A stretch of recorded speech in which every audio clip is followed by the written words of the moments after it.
feature presentation. Ally, thank you so much for taking the time to do this. I really appreciate it. I love the movie, and I wanted to ask you, Sorry, my friend is scrolling. sneaking out of the shot,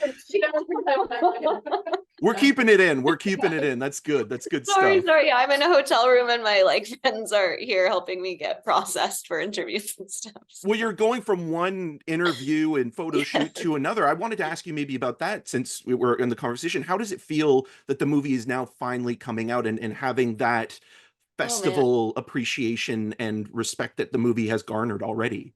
Well, I think what's strange is like when you make a movie, you sort of forget then that people have to see it. Yeah. You make it in like such a little vacuum and like a protected space. And like I was writing it for so long alone. And then, it's a personal film and then you do get to the point where you're like, oh right, yeah, now people are gonna watch it. And it's a strange feeling. I've done so much TV, but that feels different because it's not been my writing, so it's like a less vulnerable position to be in. So it's also just been like a minute since we shot the film. We shot at the end of 2021, and then just with our post schedule, we didn't do a festival premiere till 2023 at South by, and that was amazing. But it's now been over a year since our festival premiere, just with like the strikes and everything. So it's been a minute since we shot it. We've been joking now that it's like a period piece for 2021. So it's Do you like see crazy. the film any differently, having spent that much time not only developing it, because I've heard in past interviews where you've talked about working on the script in 2013 and 2014 and taking Yeah. that time to develop it. Yeah, I had like a draft of the script in 2013. That's when the idea first came to me. It obviously like changed over the years, and I wasn't like 100% of the time working on it or trying to get the film made. I was like doing a bunch of other stuff in my career too to sort of survive and live. And then and then I really like sat down with the script again and got it into shooting shape like around 2018 when our funding was coming together. So yeah, it's like been with me for a minute, this project, but all films, I think we're with all filmmakers for quite a while, longer at least, I think, than people see maybe optically, or understand. It's just like it's always a marathon. It's always longer than you would expect it to be to get something made. And I think my relationship to the story is still the same, like, but my relationship to the actual like work and the product, you just like, it's like watching your kid grow up. You just sort of have more and more distance from it the further it gets out into the world, and you have to sort of just be like, go with God and a little bit more like accepting, because it's just never what you thought it would be in your head when you first imagined it. It's like always something new and beautiful, but yeah. Yeah, it's sometimes hard to let go of something you've worked on for so long and you've seen all the stages of its development. And I wanted to ask you about that development. Are you a filmmaker, as a writer and a director, that likes to focus on the character development first, or is plot important to you? Because what I found so wonderful about the movie is that it always seemed to focus on Sam's journey and it never lost that focus. And even when you get into the missing persons aspect of it, it never becomes a genre film. Yeah. Yeah, I think for me, you know, um, all plot, all humor, every emotional beat that you earn, it has to come from like an authentic character place. And I think you need to know a lot about your characters in order to have those other things work in a story or in a script or in a film. It's the same like when you're writing jokes, like if they're not coming from a character place, like I don't find them as satisfying. Yeah, Sam was just always the North Star of the film. In fact, like the film used to be called Brooke and Sam. Like obviously it's also about the central relationship, like the friendship at the core of the story. But we changed the title at a certain point in production because we were like, it makes it seem actually too much like a love story. It sounded more like a rom-com name. We were like, nope, one of them is a child. So we changed it, but also because yeah, it is very much like Sam's perspective and Sam's sort of recovery module that drives us through everything. So yeah, so it just felt more appropriate to sort of anchor the title, and every element really to what she was feeling at different points in the story. So yeah. Absolutely. And it feels like it's not only a stream of consciousness, but the character's progression feels natural and, as you mentioned, authentic to who Sam is. Yeah. You mentioned coming back to the script in 2018. Did your work as a director on the Mae Martin series Feel Good and the Black Mirror episode Joan is Awful give you any new insight into your approach to the material? Yeah, I mean, all my TV work and like being a director of other people's work, just it made me be more brutal about cutting down my own script and making it shorter and making it more shootable, because like if I didn't have that ability to sort of self-edit and kill my own babies, we would have been even more screwed in terms of like the schedule of what we tried to accomplish in principal photography. Like we only had 18 days to make the film, so it was a mad dash. So yeah, I think I saw the benefit of being economical in writing, and that things often got stronger as they got shorter and more sort of distilled in a lot of my TV work. But also just, the more you're on set, the more tools you have in your toolkit. And so I was really grateful that I had done the TV stuff that I had done before I hit the trenches of indie filmmaking. Well, Because it is like going to war. So. Oh, absolutely. And I was curious just as well because of having worked on Black Mirror, there's a couple references to science fiction movies and Gravity. Was that something that came from there, or are you a big sci-fi fan?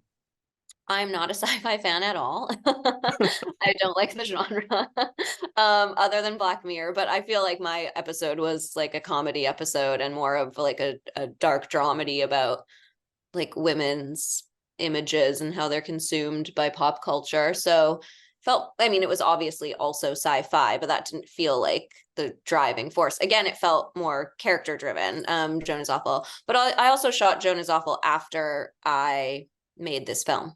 So it came out way before, but I made it after we shot this film. So it didn't affect this film, the making of. Okay. No, that's I Yeah. was just curious about that. Yeah. Another thing that I'm interested in is But also, Rachel. I just think Gravity is like a funny reference, and It is. it It is. felt It's a very appropriate for what they were talking about, and it's about motherhood, and yeah, it just felt like a fun way to get a Sandra Bullock reference into my film. So Yeah. Well, even it's like more with the that than rope the as well. sci-fi. Yeah. Rachel Senna is incredible in this movie, and I wanted to ask you, at what point in the writing stage are you thinking about her as the lead role, and does that change your sort of developing of, or tailoring of the character? Yeah, like when it came time to actually cast the film, like she was just such an obvious choice because she's also a stand-up, and she's an incredible technical actress too. And then it's like in the writing of the script, I wasn't necessarily thinking of her. I knew I always wanted someone that was authentically, hopefully, a stand-up. But when then she signed on, we worked on like crafting the character more to her. And like I've spoken about this before, but I think a really great gift that an actor can give a director or filmmaker is helping like us see something about the character that like was missing, or like you obviously picture this character in your mind's eye, and when someone can go like, no, I think she's like a little bit different than that, and like be right about that, that's like something I feel like you shouldn't ignore as a filmmaker. You should lean into that. And like Rachel didn't say that explicitly, but she just brought so much like sweetness to the read of Sam, and I think on the page she was like a little bit like harder, like maybe a harder edge to her, but Rachel just like made the character so much more likable and endearing, just because of like the essence of who she is, and we just let that shine through and we embrace that. So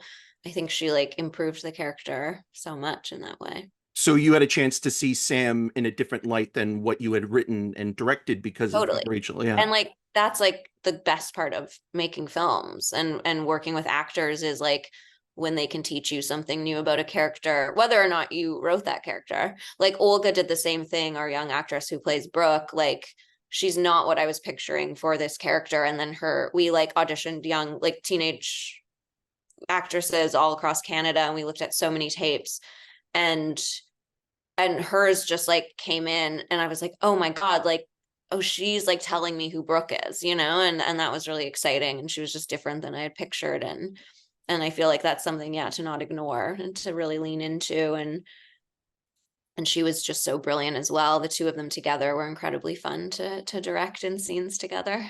I can imagine the collaboration process. Obviously Rachel Sennott is doing amazing right now with movies like Shiva Baby and Bottoms, and it continues to just be outstanding. But Olga Petsa seems to be this, breakout in this Yeah. movie. And like, I mentioned in an interview with her, there's this line delivery she has in the motel that just impacts you in a way that you're not ready for. And I wanted to ask you about line delivery and readings.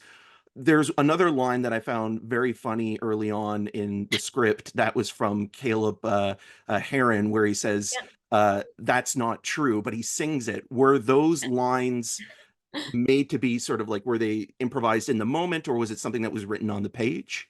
Um, I mean, like something like someone bringing their own cadence and like specificity of like voice to something is, again, I just think a thing that filmmakers should do. Like, Caleb is such a specifically funny, singular comedic voice that like not embracing the way he actually phrases things or the way he intonates, would be such a missed opportunity. So I think I'm always looking for ways to like loosen up, like even if it's just a sentence, to be like, obviously like the meaning of this sentence needs to be maintained, but you can like word it slightly differently if it helps you get there in a way that feels like more natural in your mouth. And with comedians, that's obviously, I think, a really important thing to do. But the line that you're talking about in the motel, that was very much we needed that to be a certain way, and Olga nailed it. But I was not prepared for like how emotional that made me, like every time she said it. And still, like, I watch the film and all I do is like criticize the film, because it's like you can't watch it and not think about all the things you would still want to change if you were allowed to like go back into the edit.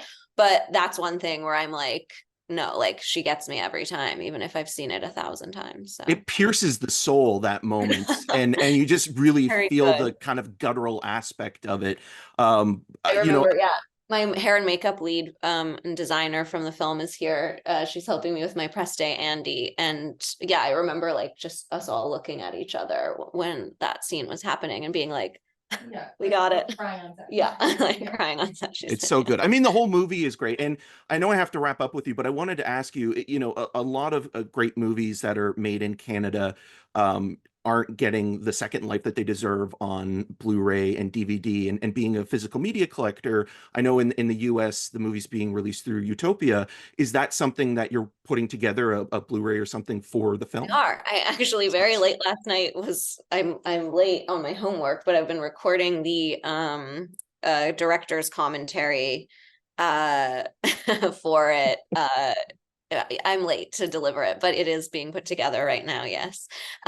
So I think that it'll also be available in Canada, I would imagine, but I wouldn't quote me on that yet. Well, Utopia, so with the Vinegar Syndrome sort of like sub labels, they import them, and Bay Street Video gets them all the time. And so it's great to hear that. I saw the designs for the Vinegar Syndrome, is it?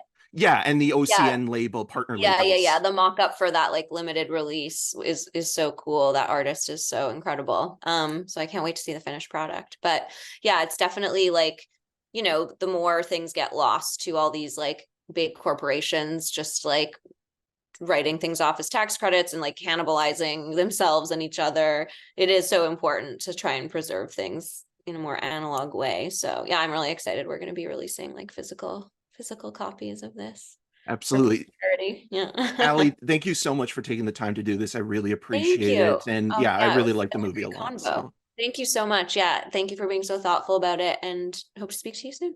All right, thanks. Olga, thank you so much for taking the time to talk to me. I really appreciate it. And I just wanted to start off with your origin, and specifically your love of acting and where that came into place. I always like talking about, the first time I fell in love with film was I kind of wanted to be a marine biologist as a kid, but as soon as I saw Jaws, I became afraid of the water and obsessed with why that movie just made me so afraid of it, and the psychology of it, and learning about the tonal shifts in drama to action to horror and adventure. So was there ever a moment in your own movie going experiences where you felt a connection to a performance or a movie that really inspired you?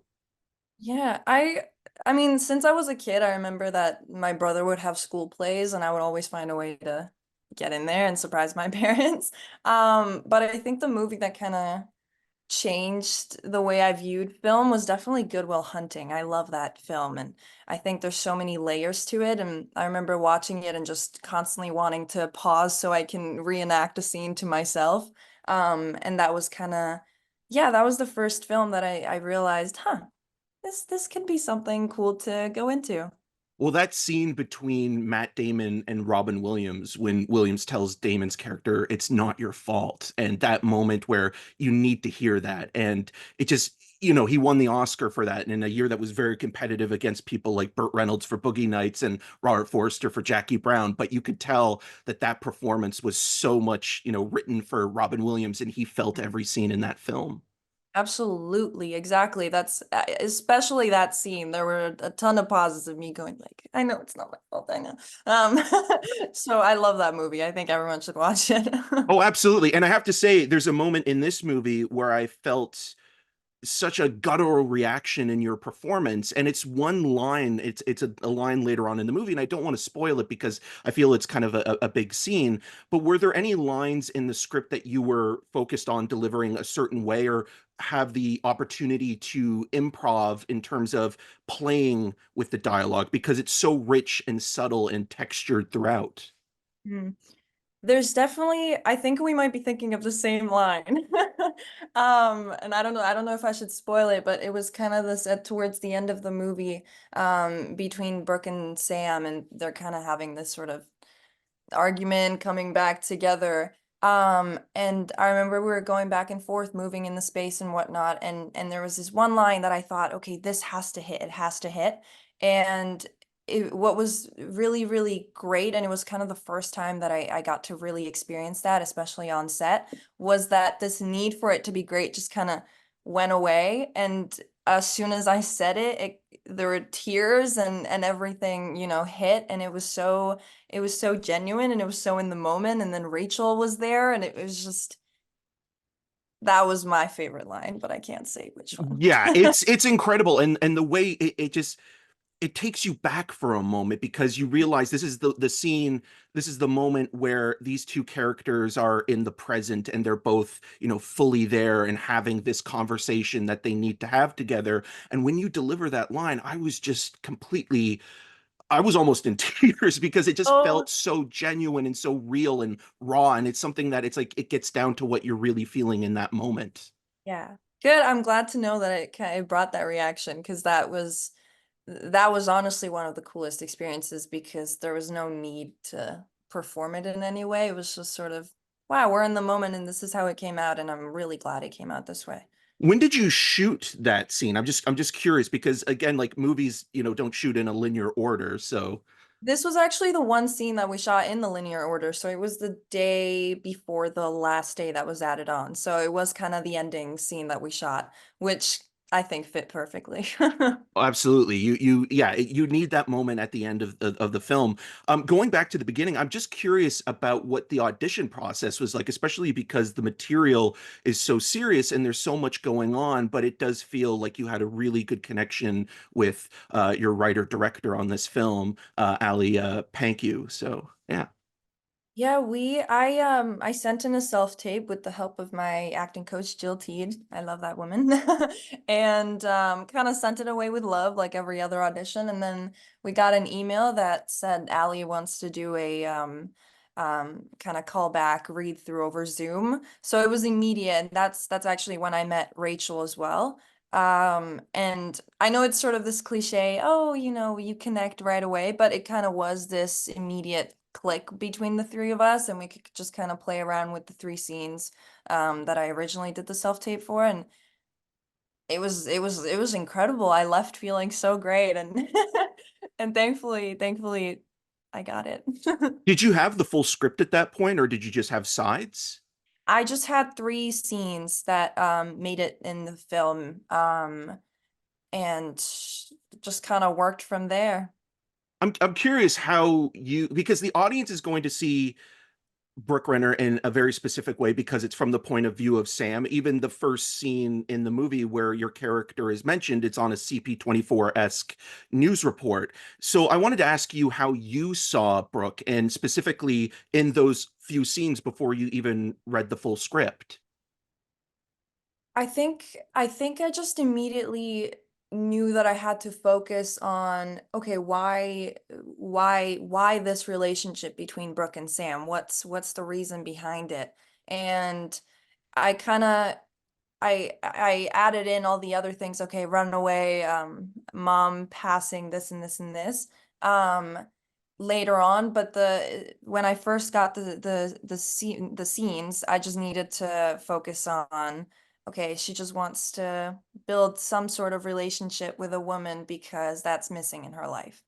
And so that was kind of my objective at that point. Right, going into it. And another thing I'm really curious about, because every actor's approach is different. And I was recently talking to Owen Teague, and he mentioned how he looks at it from the physical point of view. So I was curious about where you start with Brooke in terms of the performance and the character and getting into the character's mindset. Yeah, I just I always remind myself that there's a little bit of me in every character, and that's kind of what makes them so human. And so my process usually is, okay, I'll write down all the basic surface level information, and then I'll ask myself, okay, why? And every why leads to something else. And so I always bring myself into this, and I think, okay, this is happening for a reason. What's that reason?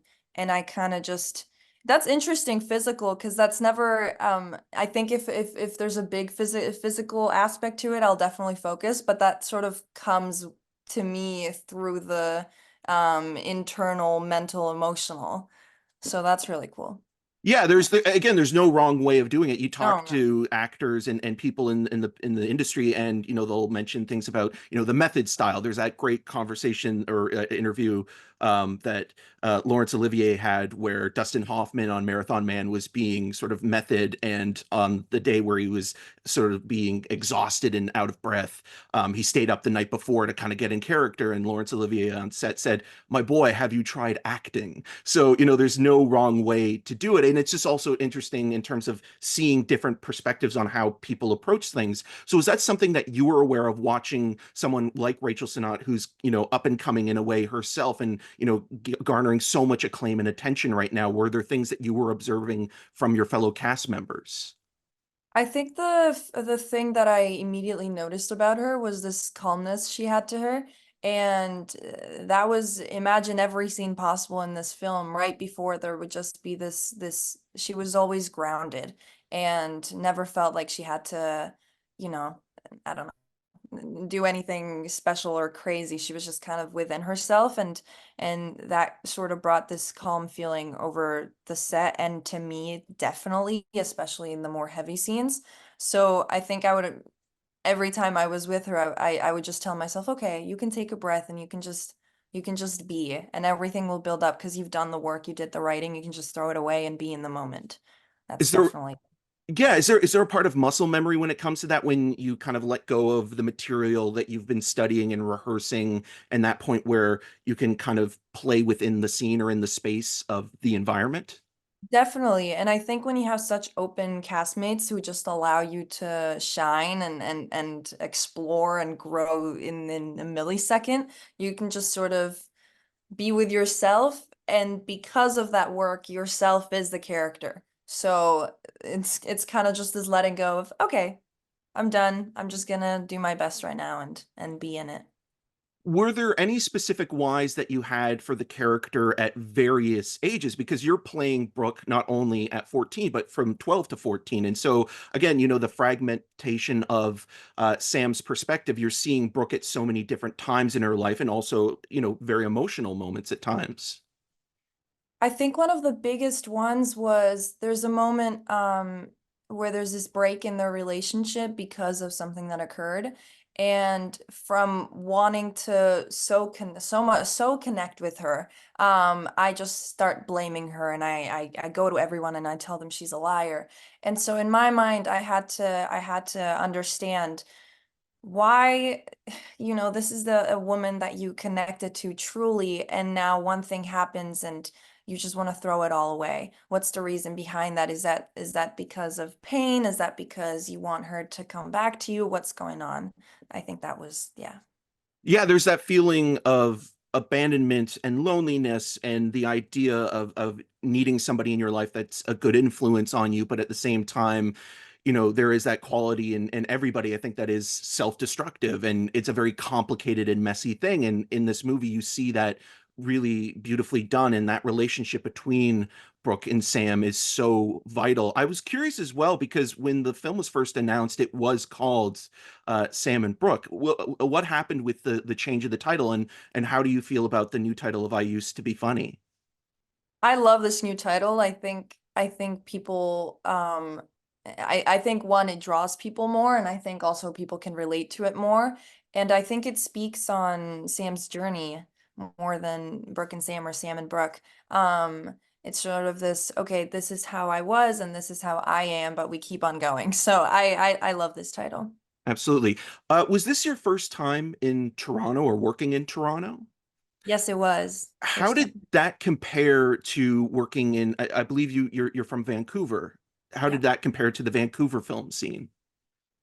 Honestly, I think just the biggest part was getting to explore. It was both times that I've worked Vancouver and Toronto, it was just sort of it's the same because you get the atmosphere of the people and who want to create something beautiful. So I think the biggest difference, I guess, was the change of scenery and the getting to explore. And I do think though that I don't know, maybe because I love Toronto, it was just sort of this liveliness that people had on set and offset that really shined through.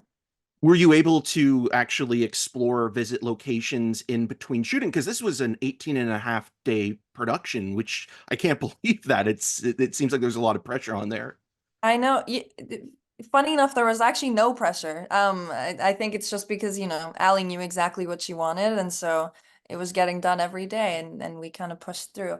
But I did get to explore. I was there with my dad, and that was really, really fun.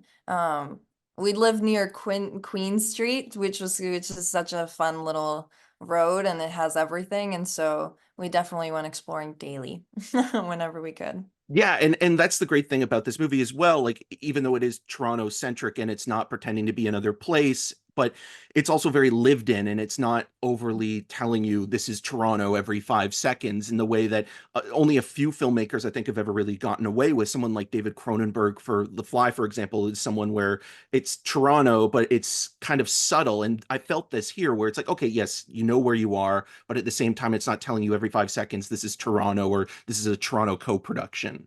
Yeah, absolutely. It was just sort of, especially at the very beginning, this is where you're at, but that's not the main part of the story. No, absolutely. So I wanted to ask you about the serious subject matter and the conversations that maybe you had with Ally, especially because the film always rings true and it's very genuine. Was that something that you were ever concerned about, or conversations about your character's arc and where she goes in the relationship with Sam? The script was so clear and raw and genuine in the way it portrayed everything, but specifically teenage journey, that I never felt, oh no, this isn't going to be honest. And so going into shooting, we just honestly we just got to follow the script and then completely forget the script and do kind of our own little twist to it. And so it constantly kept it in the moment and therefore, alive and genuine. And so I mean, Ally was so open to everything, so it never felt as though there was a wrong decision here or there. It was just sort of, hey, let's explore this together and see how we can make this hit a little harder every time. Absolutely. Yeah, and you do feel that. There was a scene I was kind of curious about. Have you had any sort of training, or are you interested in skateboarding before the production of this? Because there's a moment in the movie where you and Rachel Sennott are having a conversation while I think you're on like a longboard and she's on a bike, and it felt also very natural. But sometimes you have to realize, actors, based on experience, might not always know how to, ride a bike or be on a skateboard. Yeah.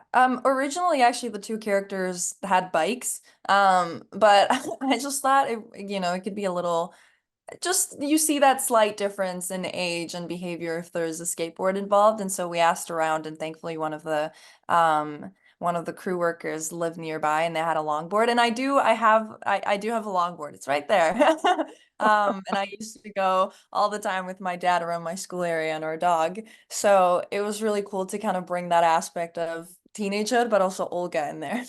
Oh, absolutely. And you just think about it on like a technical level as well, because you're not only performing as the character, but your character is in motion and you're walking and talking with somebody else. And then also you have a camera in front of you. So you're balancing all of those things at once, which is, Yeah. I think, really an incredible moment just in terms of being a technician yourself. Yeah, it was really I'm so happy with the way it turned out because I had no idea. I just knew that okay, there's a little trolley and then we're gonna get a little slow-mo and this is this. And so seeing it come out the way it did, it seems like a memory. And I think it was so beautifully done. Yeah, and it's just a great little conversation as well between the two characters in this moment where you're seeing them bonding still, and yeah, it just really works quite beautifully. Talking about the generational differences, I was curious about that as well. Did you contribute anything to Olga's character from the perspective of what was on her phone or what was in the character's scrapbook, or was there things in the scrapbook that you took in terms of bringing the character together? Like I said, the script was so well done. Ally just knows everybody. And so the scrapbook was already done when I was there and I just got to kind of go through it and internalize it a little bit. I mean the one thing that I guess was sort of my own little twist to it was on the phone, all the photos. I got to have 5 minutes where I could just take a ton of pictures of myself, which was fun. Um So yeah, I think there was just this already honesty because obviously I'm a little younger than Rachel, but not by a lot. So I think that's what makes it really funny too, which was there's not that big of a jump in age, but in behavior there is, and you see it, and I think that's a really cool bonding. Oh, absolutely. Just those little moments between the two characters. And it's not about sort of, being condescending. It's just showing you that there's a difference in terms of time and interpretation and how people behave. And I think that's life in general because you get that with generation to generation. For sure. Yeah. Absolutely. So with a serious question now, um, Team Edward or Team Jacob? Okay, I will be honest, I was never that much into Twilight. That's the best answer right there. Yeah, so I'm just gonna go with any. I don't mind. Right. I will say, in terms of careers, you look at what Kristen Stewart and Robert Pattinson are doing, with what they had with the cachet of Twilight and making these weird little projects that are personal and hard to finance. And so watching, those actors kind of mature themselves is incredible. And this being early on in your career, is there someone that you emulate or look up to as an actor that you kind of want to aspire to be, or a filmography that you really respect? I love Joaquin Phoenix. I think everything he does is so real on screen, so that's definitely someone to look up to. Um, and like I mentioned earlier, Good Will Hunting is definitely everyone in that cast and the entirety of that film, and it's the way it was filmed, the storyline, the acting. That's something I always go back to keep me grounded. So I guess I'd have to say those two. Absolutely. Joaquin Phoenix is a great pick because it's so he's always unpredictable in what he's doing, and you feel like you're in the moment. And in this movie as well, the relationship between your character and Rachel Sennott, like there's this unpredictable quality of feeling like anything could happen, even though it's in the framing of a memory. The last question I have for you is, what do you hope that audiences get out of seeing I Used to Be Funny? I hope that it can just speak to people and they can feel a little less alone, whether they, you know, they can connect with things kind of directly or sort of frame wise. I think it's just a genuine story that I wish people can take home and kind of sit with and, you know, remember to always hold love and send out that love. Absolutely. Olga, thank you so much for taking the time to do this. I really appreciate it. And yeah, that your performance is wonderful. And that final scene that we were talking about before is, you just really knocked it out of the park. Thank you so much. I appreciate it. Thanks.